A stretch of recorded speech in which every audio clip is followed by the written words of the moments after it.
Hey Leprechaun, how's it going, man? How's my day been, and how are the War Thunder matches? So my day's been pretty good. Relatively okay day at work. A lot of phone calls and meetings, but thankfully we are indeed on the right track. So nothing really to worry about. You know, as long as you do the job correctly right from the get-go, everything should be okay. As for what's it called? As for War Thunder, we had one very good match in the beginning where I actually shot down a plane using my tank. Yes, you heard correctly. Use my tank to shoot down a plane. And yeah, now we're just hanging out for a bit, starting off, and I think I'm gonna try and do a playthrough with all of the Spitfires. So start from the earliest Spitfire possible. Get myself a full-on win with it, and then move on to the next version of the Spitfire to follow. Pretty sweet, got a couple of plane kills myself, mainly with the Marder 3. Oh, that's good, that's good. In my case, I was using the T-3457, which in my case it happened to be a premium that I picked up a long time ago for free thanks to one of those summer events.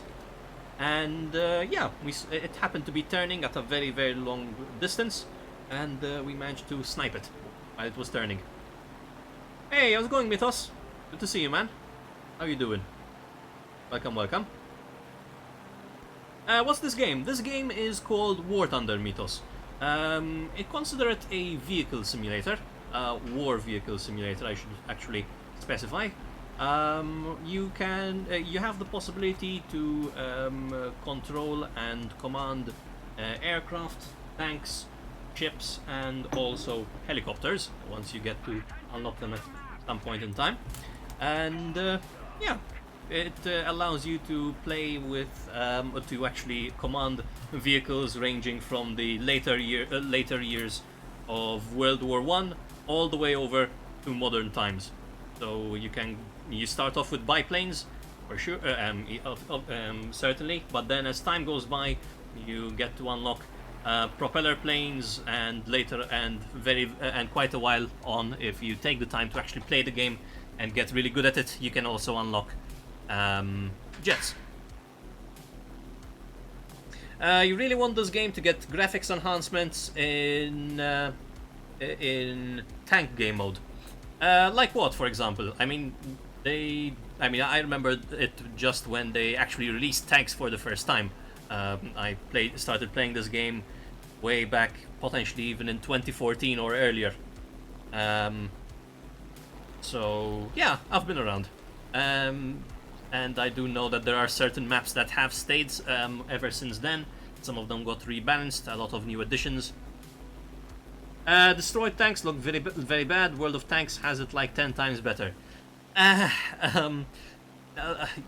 You have to be careful what you say around people, because you know, a lot of people do end up comparing and such between the two, and yeah, I mean, both of them are games with their own engines and that sort of thing. So, but I understand what you're getting at and why you might find it to be better.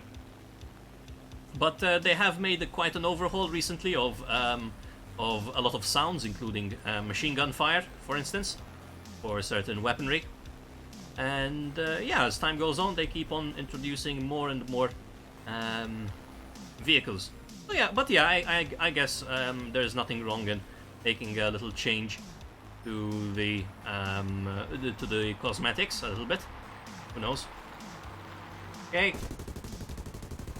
Nice, perfect. That is that certainly is a good feeling, flying a British plane and eliminating an Axis bomber as it charges towards you.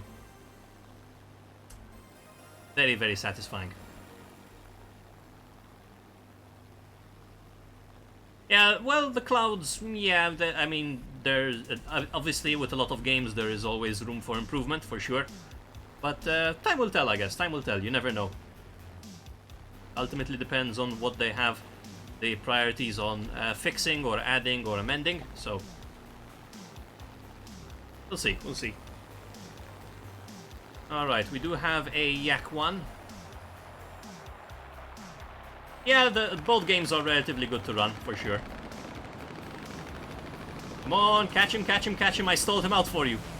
Do not crash into him, though. Okay, this might be bad.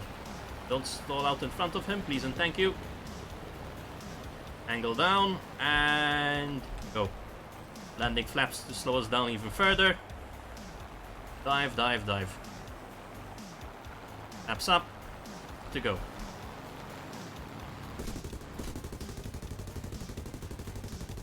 There it is, perfect. Took us a while to get a good bearing on where we were aiming and where we were hitting, but the moment we had it calculated, we let it rip, that's for sure.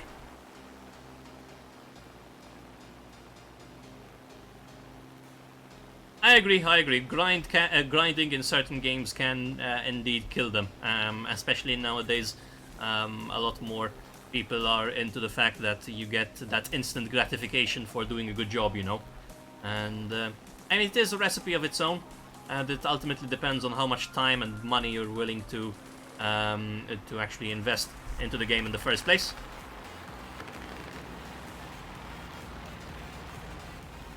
Okay, where is he? Where is he? Where is he? He's behind me. Woo-hoo-hoo-hoo-hoo! That was close.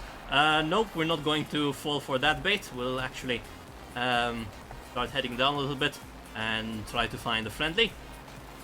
What he was trying to do there was force me to climb right after him, which would have been a very, very bad idea. Okay, he is trying to catch me. Nope. Move around, move around. Alright, Harold, I'll get that emote only chat started in a little while. Hang in there. Kind of am in the middle of a dogfight. That was a mistake. Alright, no worries, no worries. I won't do it, no worries. In that case, whoops, hang on. Move. Okay, shots fired. Nothing close. P42, calling for some assistance, hopefully. If someone listens, that would be better. He has dragged us as low as can be. We start beelining towards our friendly lines, we might have a chance. Okay, this guy really does want me dead, that's for sure. Okay, whoa, hang on, hang on, hang on. We're cutting it pretty close now. Some shots on. Not on target, sadly. Couple of hits, good, good, keep it up. Where do you think you're going? Don't you even think about taking my kill. Not a chance.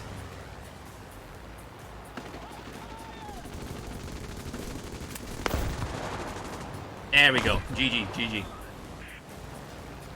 I wanted to say that I'm back, and I think I won't fail the test now. Watch some good videos about them, and I learned a lot. There you go. See.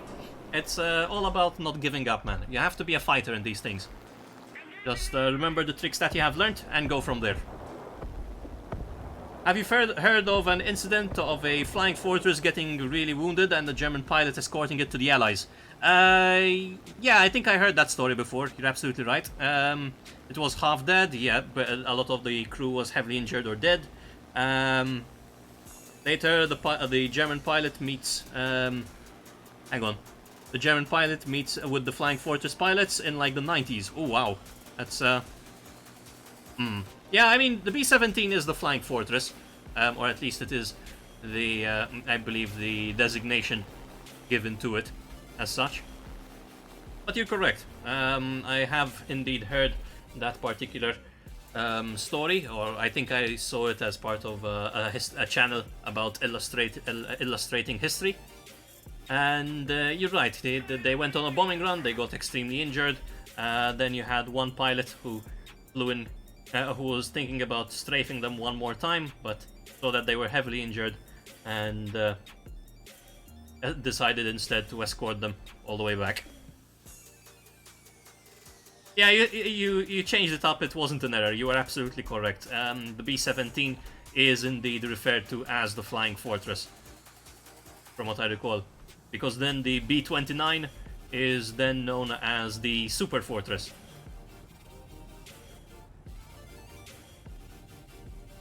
Okay, landing. Nice and easy. Cut the engine. Nose up. Hit the brakes, preferably while touching the ground. Brakes. Now pitch up a little bit. Start actually using our tail to increase our drag. Nose up. There we go. Gonna keep studying a bit more so I can be sure not to fail. Yeah, sure, take your time, man, take your time. When you feel confident and comfortable, you're more than welcome to hop back in. One trick that I used to do when studying is actually grab a piece of paper, fold it up a number of times, and then whatever, sort of, if you're working, say, with in languages, and you're trying to figure out the definition of a particular word, say like in, I don't know, a spelling bee, not necessarily a spelling bee, but translation. On the first fold of the paper, you write down all the words in English, or in whatever language you're learning, say French, for example. Then you fold over the paper, covering right next to it, and you type in the translation. Then you fold it over again, so now you only have the translation in English, and you have to try and remember what the exact translation is for them in say French.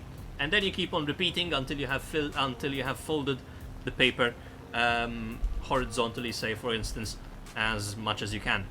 That way, you will have certainly practiced. I would say at least 7 or 8 times, which is certainly a lot better than previously. Yeah, it's these little tricks, a 200 IQ tip. Yeah, I mean, well, 200 is a bit much probably, but it's something that I was taught. It was a technique that a lot of family members were very supportive with and helped me a lot about it. So yeah, you can then do the same thing. Why not? For sure, it could work. Then I mean, here's what you can do actually. You start off with, say, one piece of paper, and you do it a number of times for that one. Once you have completed the exercise successfully, have yourself a little box or a bag, and start a column again on a fresh piece of paper with with all those words, and throw it into the bag. When you have another test and you have done the same exercise, again repeat the whole folding exercise to study on that day. Then then create a new one and put it in the bag. When you then feel like revising, grab that bag, open it up, take out the pieces of paper one at a time randomly, and start repeating the exercise. Hopefully you will have learned it. If not, at least if you don't remember it fully, at least you can rinse and repeat. So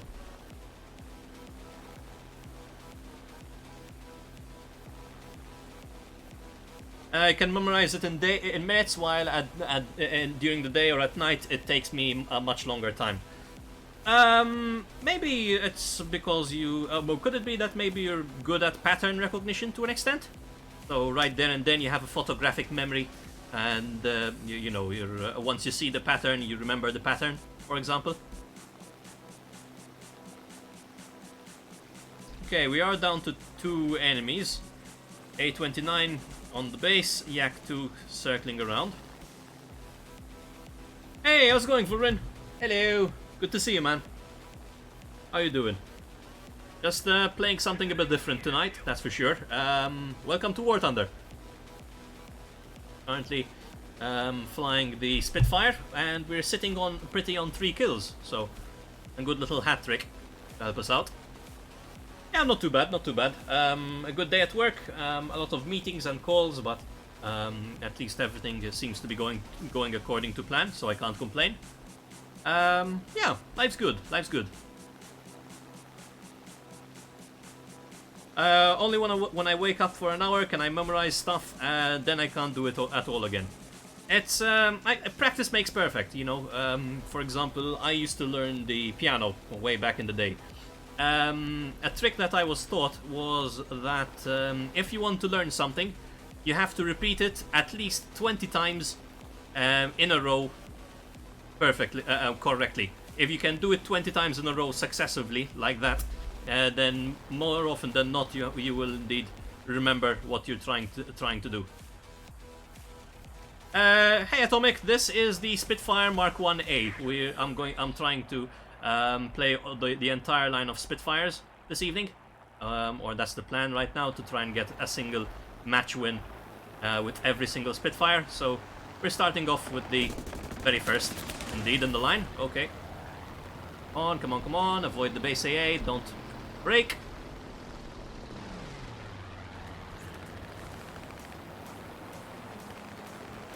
Yep, that AA is opening up nicely. He's trying to bait me in towards their base, which is working actually, seeing as I've taken a relatively bad hit.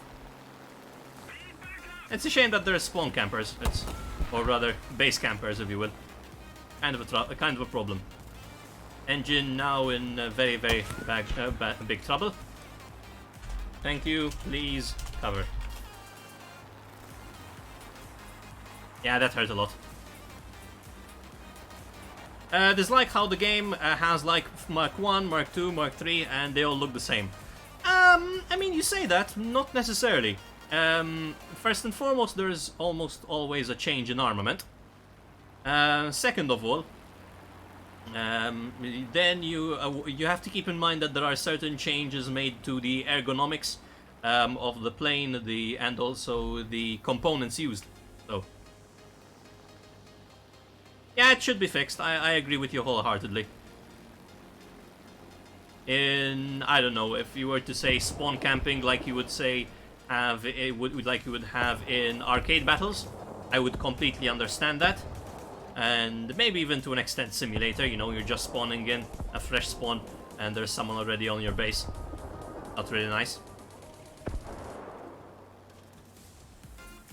Okay, air base is right there. Spitfire is leading me to it. Good. But yeah, like I was saying, stronger engines and everything of the sort. I'm ever gonna try Among Us. I have tried it once already, Vulrin. I have a mobile emulator, if you will, and I tried it from there. So.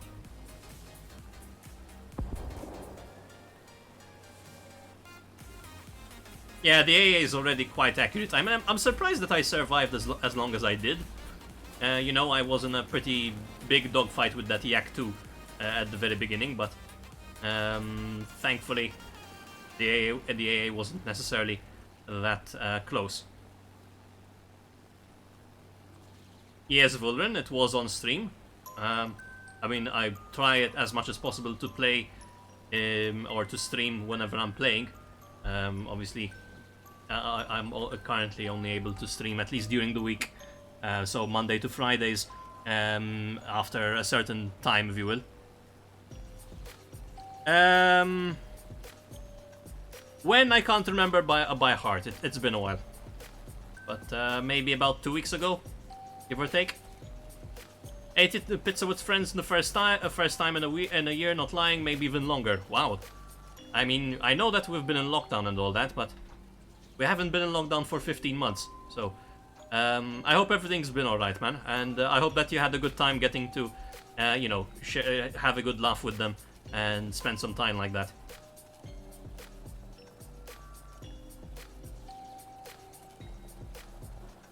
Okay, gear coming down.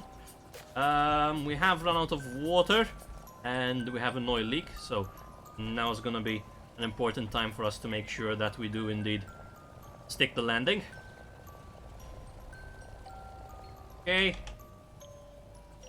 Nose up, we don't want to flop down too badly. There we go. Gauging brakes. Turning slightly to increase drag. Not too far because we break our wing accidentally. There we go. And park. Engine off. And 20 seconds until we're back up online. I don't think pizza is that nasty. I mean, why? What's nasty about pizza? Not that tasty. Whoops, I misread that completely. My bad. I mean, I guess it depends, you know. There are a bunch of different types of pizza. You find pizzas that are, you know, the greasy kind that you find from these big fast food chains and restaurants and such. Then you find those that are a lot more refined, and it's all about the dough and the ingredients that are used as part of it. So I'm glad that you like the phone case, Vulrin. Certainly, there should be available both for Samsung as well as for iPhone products. So as you wish. Tried to price them as well as I could, to, you know, so that as many of you as possible would indeed be able to afford them and to get to enjoy them. But yeah, you never know. As you wish. Hope you like them. But yeah, like I was saying, there's a couple of misconceptions about pizzas, if you will, because you do find certain pizzas which are overloaded with a lot of different ingredients, and everything gets lost when eaten together. For instance, then you have Neapolitan style pizza, as they refer to it, which has very few ingredients.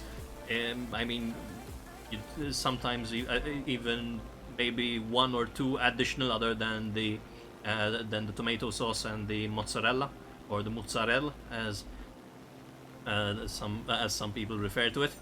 And yeah, it's ultimately all about the experience of getting to appreciate the dough and the very few and those fine ingredients all together. Okay, we do have a Yak 2 up top. The same Yak 2 that was dogfighting me over their base earlier, I should point out.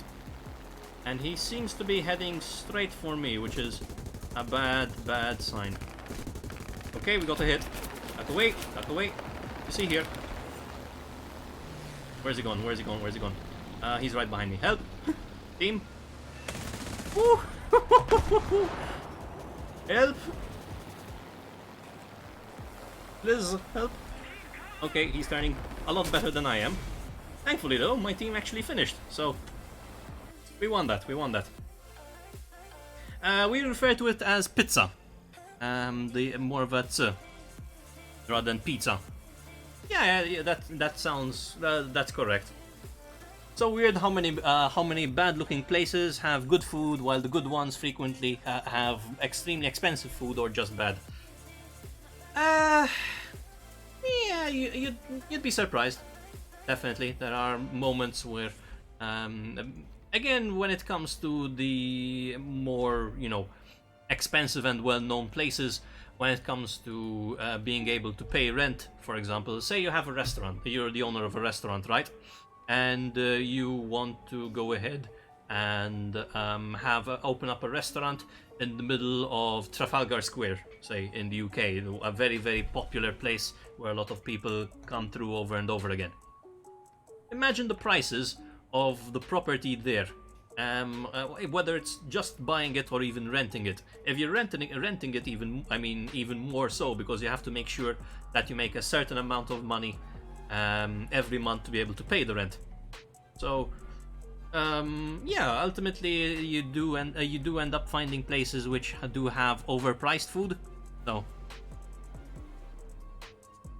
I say it like Pisa Tower, but with a C. Pisa. Pika? No, Pisa, I think. Okay, fair enough. Different places, different pronunciations. Fine by me.